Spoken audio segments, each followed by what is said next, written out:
A battle at the Capitol over the future of education in Texas. They deserve more opportunities to have a high-quality education. The student leaves a public school, uses an ESA to go to a private school. There's data that's indisputable that shows the performance declines. Lawmakers push forward with plans for education savings accounts. What's shaping the debate this time around? Near misses between planes at a Texas airport. Now lawmakers in Washington are stepping in. What Congress wants to do to keep you safe in the skies. And we give you a rare look inside an undercover sting targeting emissions testing fraud. Why one Texas county now refuses to look over some inspections. Produced from the Capitol in Austin and airing statewide, this is the award-winning State of Texas. Hello and thank you for joining us. I'm Josh Hinkle. Texas lawmakers started their fourth special session Tuesday and made quick progress on some of Governor Abbott's top priorities. House lawmakers held a marathon hearing on a bill to put billions into public schools, while also establishing Abbott's priority of education savings accounts. The proposal calls for ESAs of $10,500 to go toward private school for some families. Supporters say that will help more Texas students succeed. They deserve more opportunities to have a high-quality education. That's not to say that public school options are bad, but it's to say that we need more opportunities. Opponents of the plan say public schools would be hurt by ESAs, emphasizing that public schools provide opportunities to all students without turning some kids away. Fund our public schools so that teacher can help teach those second and third graders and not have to worry about it. And then let's debate the ESA issue on its own merits. Don't, I keep using the term hostage, but we're using public school funding as a hostage. The hearing lasted more than 12 hours. In the end, committee members voted to send the bill to the full House for a vote. The Senate passed their version of the ESA bill late Thursday night. Senators gave short advance notice of their public hearing, providing little opportunity for public comment. The Senate also passed SB 4, which creates a state crime for crossing the border illegally. That debate brought surprising opposition from State Senator Brian Birdwell. He's the Republican who carried the legislation in the last special session. Birdwell said he thinks the new version of the bill by Lubbock Senator Charles Perry is unconstitutional. We are setting a terrible precedent for the future by invalidating our obedience and faithfulness to our Constitution. President Biden's failure to obey his oath does not compel us to violate ours.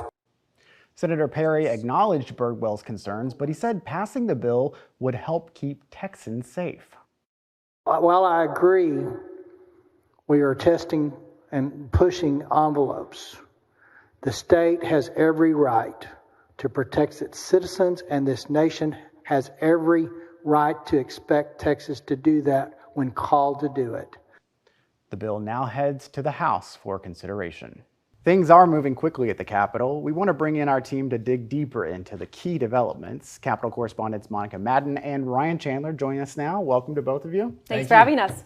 Well, Ryan, we'll start with you with SB 4. Why is this bill so novel? Well, it really intentionally tries to push the limits of state authority. It essentially tries to prosecute a federal crime with state law, which is something that the Supreme Court has been very clear about is solely the responsibility of the federal government. But now the state is creating a brand new crime for being in Texas illegally, which can be prosecuted over and above any other crime. You can be prosecuted just simply for being here, even if you have committed no other crime at all. And a lot of migrant advocates are worried that this is going to open Texas up to a lot of legal liability here. They argue that it's unconstitutional for a variety of reasons. One, immigration is under the purview of the federal government. Two, this could lead to profiling people who just look like they may be here illegally. And then three, it would subject people to this crime retroactively. Maybe they came here illegally years ago, but now that's a crime. So we spoke to Governor Abbott today, and he said that he already expects the Biden administration to push back on this law. Monica, last week we were talking about a stalemate on education savings accounts. Now the bill is headed for a House vote. How significant is that? I mean, it is in the sense that this is the furthest that House Bill 1 has gotten. As we saw during the third special session, it never even made it to the committee itself because behind the scenes lawmakers were working on the details of the bills, trying to put together a package that they could possibly get more of the opponents on. Now, it passed on Friday morning early in committee on a partisan party line vote 10-4, and it set us up for our first up or down vote on ESAs in the House. Opponents were quick to point out, though, that even though we are finally getting to this point, the advancement in committee is not necessarily an endorsement of everything that is in this omnibus package completely, but rather that they want to force a vote on this issue to see where lawmakers stand on ESAs and this education omnibus bill as it looks right now. Is there any sign of compromise for ESAs and public school funding? Right now, it's not really looking like it. This is the most generous package so far in terms of the changes that were made in this fourth special session to try and act as almost concessions to the people who are against it. It includes billions of dollars for public schools, teacher pay raises, school safety, increasing the basic allotment. Now, the governor said that he is in support of House Bill 1 and thought it was an outstanding bill. However, opponents still think that he is kind of holding public school funding, quote unquote, hostage. And those public school advocates say they cannot be bought with tying the two together. So we'll see how this turns out when it gets to the floor. Ryan, the Senate really got some criticism for the speed at which they put some of these bills through. What does that really mean for all of this? Well, look, it's November. We were supposed to go home in May, so everybody is antsy to get out of the building, and the Senate has always bent the rules to act as efficiently for the majority as possible. But what they did this week raised a lot of eyebrows when they called a literal last-minute hearing, met to pass out SB 1, their version of the Education Savings Accounts bill. There really was no debate at all. They met around a podium, rubber-stamped the bill, asked if there was anybody from the public who would like to speak on the bill. Of course there was not, because it was literally announced minutes beforehand. And then they ended up passing the bill that night. It's not a transparent look, that's for sure. And things change over time, so maybe like the 6th special session or the 7th special session or something. Or the 8th. Yeah, we'll see. We did hear the word December come out of Governor Abbott's mouth February. today. Yeah. If possible, so right. if needed. 88. Let's not get ahead of ourselves. All right, thank you both. Inside an undercover sting operation, the target, fake emissions inspections, how law enforcement is fighting back. And 2 close calls at Austin's airport highlighting staffing challenges at air traffic control towers. We need to have an adequate number of air traffic controllers. We need state-of-the-art technology. Why the training process is under the spotlight.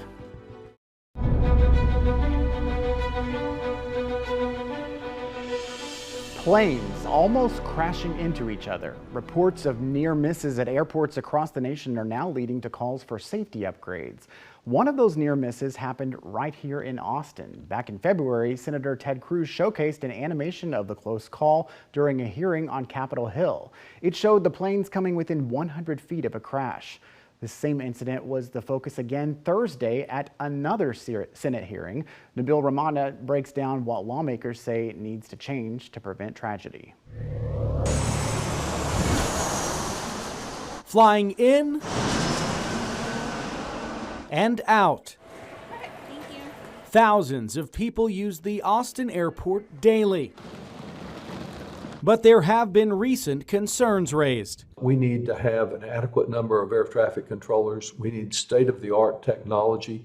U.S. Congressman Lloyd Doggett highlighted a February near miss between a FedEx flight and Southwest flight, one nearly landing on top of the other. We've had too many near misses, including one that could have been a total catastrophe, came within just a few hundred feet. That same flight highlighted Thursday in the nation's capital. These 2 aircraft came within 100 feet of another. Lawmakers blame a wave of retirements and buyouts. Coupled with a surge in demand, created essentially a perfect storm that's eroded the system's safety margins down to dangerously thin levels. According to the FAA, entry-level applicants must complete required training courses and spend several months at the FAA Academy in Oklahoma City.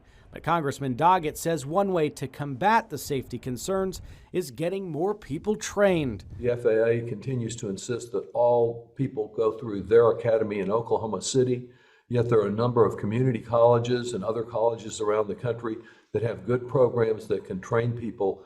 Now the overall safety concerns are getting a closer look, both locally and on the national scale. Nabil Ramadna, State of Texas.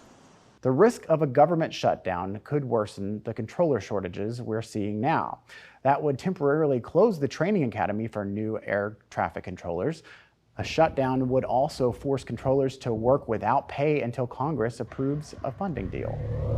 Next, a rare look inside an undercover sting working to stop emissions testing fraud.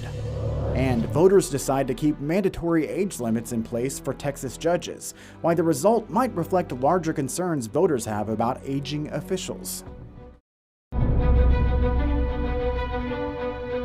Someday, when the state can get a handle on the statewide fraud, we'd be happy to go back to accepting paperwork from around the state. The Travis County Tax Office telling us exclusively it stopped accepting vehicle inspection reports nearly 8 months ago from cars subject to emissions testing that are not from Travis and Williamson counties. The drastic move comes amid widespread fraud. One local task force estimates 5 million vehicles were fraudulently inspected last year. As Investigator Matt Grant reports, law enforcement worries that's putting polluting and potentially unsafe vehicles on our roads with little done to stop it. This is the tip of the iceberg. We're getting rare access. Do you have one? Inside an undercover sting. 19. Station 19. Right there. Behind this two-way window at the Travis County Tax Office, investigators are looking for bogus vehicle inspection reports. This is organized crime. There's no question about it. Sergeant Jose Escribano is with the Travis County Constable's Precinct 3 Clean Air Task Force, working to stop emissions testing fraud. Regular enforcement is oblivious, as is the tax office. They can't see it. So that's a clean scan. Clean scans are when a vehicle's given a passing emissions inspection illegally. The test is required annually in 17 Texas counties in order to register or re-register your car. Officials say the scheme works when an inspector is paid a bribe to pass a vehicle that should fail because the vehicle isn't performing to clean air standards set by the Environmental Protection Agency. Emissions tests can be bypassed without the car being present with a computer simulator or connecting an analyzer to a different car that can pass. The fake results registered as an official state record with the Texas Commission on Environmental Quality, or TCEQ, making it difficult to detect. We're not going to be able to completely stop and shut it down, but we can damn sure figure out who the high volume people are marketing these things to the public. Constable Stacy Suit says the high volume is coming from Dallas, Houston, and El Paso. Over 2 days here in Travis County, the task force obtained at least 5 arrest warrants, with more pending after confiscating fraudulent inspections originating from Dallas and Houston. So on top of everything else that our staff has to do, now they have to be fraud investigators. Travis County Tax Assessor Collector Bruce Elfant requested the sting. We take it seriously and we want to be out ahead of the fraud rather than get run over by it. Elfant says they're catching around 50 suspected fraudulent inspections a month. The problem's so bad, he's revealing for the first time his office is refusing to accept vehicle inspection reports for cars subject to emissions testing from outside Travis and Williamson counties. We have had to turn people away. I think certainly people are frustrated by it, but we're dealing with fraud. The suspected fraud cases are also coming in as obvious counterfeits, like this with an incorrect inspection cost, and this spelling sticker wrong and listing the inspection station as the Texas DMV headquarters. Since January 2022, TCEQ data we obtained shows the agency is aware of more than 1.5 million likely clean scans, including nearly 22,000 in Austin and Round Rock, identified through missing or mismatched vehicle identification numbers. We had to always match VIN, plate, and everything. To see how it's supposed to work legally, we went to Flashpoint Auto Inspection in Austin. This emission analyzer, attached to a computer, connects to a port to the vehicle's sensors. So usually it tells us right here if it's previously inspected, when it was last inspected, what failed for. So it looks like it failed for the emissions. An average inspection should take around 10 minutes, but Escribano says some inspection stations are reporting 2-minute times or less, cranking out hundreds a day with less than a minute in between. Impossible, according to experts. Have people come to you asking you to fraudulently inspect their vehicles? Every day, I'd say multiple times a day, sometimes 3-4 times a day, sometimes more, and I like to count. Flashpoint owner Jose Carranza wants to see more done to stop the polluting problem, as multiple social media ads pop up promising vehicle inspections guaranteed to pass for a price. But obviously, if it's an emission issue, it's an environmental issue, pollution issue. We're in a big city, a bunch of cars with check engine lights polluting the air. I'm sure it'll affect us eventually, right? TCEQ admits it's been a problem since before 2017. That has Escribano asking why more hasn't been done to stop it. But it takes what, the FBI helping us on all this stuff? This needs to be a statewide task force, put it together and put an end to this. This is ridiculous. He points to a third-party confidential data system called the Texas Information Management System, which contains records for more than 11 million vehicles' annual inspections. Escribano says the system has a filter to pinpoint inspection stations that are clean scanning, a feature only his agency, TCEQ, and DPS are authorized to see. But he wants other law enforcement and tax offices across the state to have the same access to help ensure more inspection stations compromising the system are cut off and unable to commit fraud in the future. You're going to sit here and tell me you can't do anything about it or point the finger at somebody else? I'll tell you right now, it's unacceptable. You need to fix your system now. No one from TCEQ or DPS would go on camera. TCEQ Chairman John Neerman disputes Escribano's $5 million estimate, calling it, quote, a dramatic overstatement. Escribano, though, defends his numbers, citing parameters TCEQ doesn't consider. Neerman says in March, DPS began using a tool to lock inspection stations out of the Texas Information Management System, or TIMS, when there's signs of fraud. This month, he says TCEQ and DPS have agreed to the outlines of a proposed TIMS tool that we believe is technically and administratively workable that would stop fraudulent inspections in real time. No word, though, Josh, on cost or time frame.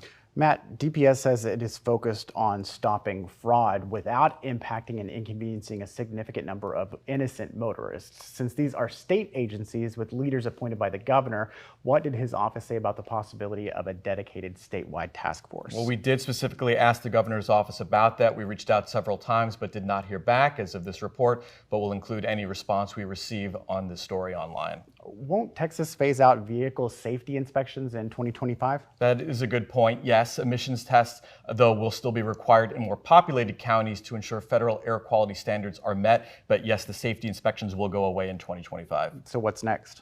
Well, that's a good question. TCEQ has offered to meet with Escribano, which he welcomes. He's already met this week with DPS and is reaching out to state lawmakers. He wants the law clarified to make it easier to prosecute criminals who are passing these vehicles illegally, Josh, for profit. All right. Well, this is an issue we've been investigating for months. This summer, we told you state inspectors in Austin and Kyle were arrested, accused of selling fraudulent vehicle inspection reports. And in August, 2 DPS program inspectors in Dallas were charged with organized criminal activity for facilitating fraudulent emissions tests. More about those cases and links to our complete coverage in this story in the Texas Politics section of our website. How old is too old to serve? Texas voters reject a proposal to raise the retirement age for state judges. How the decision could have an impact on the state's highest court.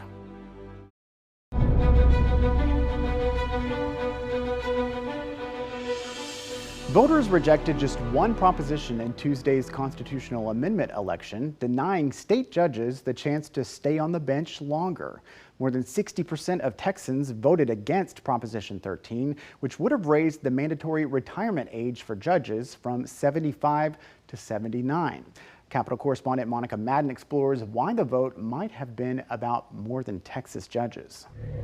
With age comes wisdom, but maybe with limits. At least that was the message Texas voters sent Tuesday by keeping the retirement age at 75 for state judges. And that was surprising because it had so much support coming out of the legislature. Supporters argued with longer life expectancies, 75 is no longer a reasonable age to mandate someone to step down from the bench. Youth brings energy and age brings some experience and hopefully some wisdom. So I can see benefits to both. Ken Sullivan, a former district and appellate judge, found the proposition itself was a little unusual. It's a fairly indiscriminate tool to test whether or not someone's able to do the job. But he understands why voters might have concerns. Voters' reaction was a strong reflection of timing.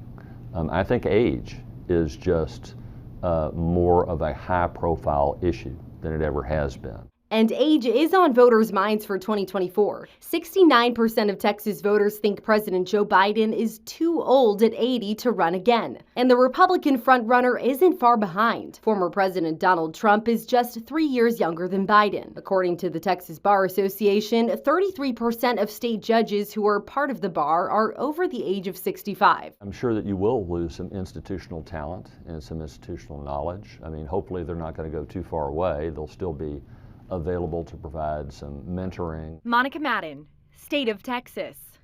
Tuesday's vote will soon impact the state's highest-ranking justice. Chief Justice Nathan Hecht of the Texas Supreme Court is 74, meaning he would hit the mandatory retirement age next year. Hecht has not commented on the result of Tuesday's election. Thank you again for joining us for State of Texas. I'm Josh Hinkle, and we'll be back next week to bring you an in-depth look at Texas politics.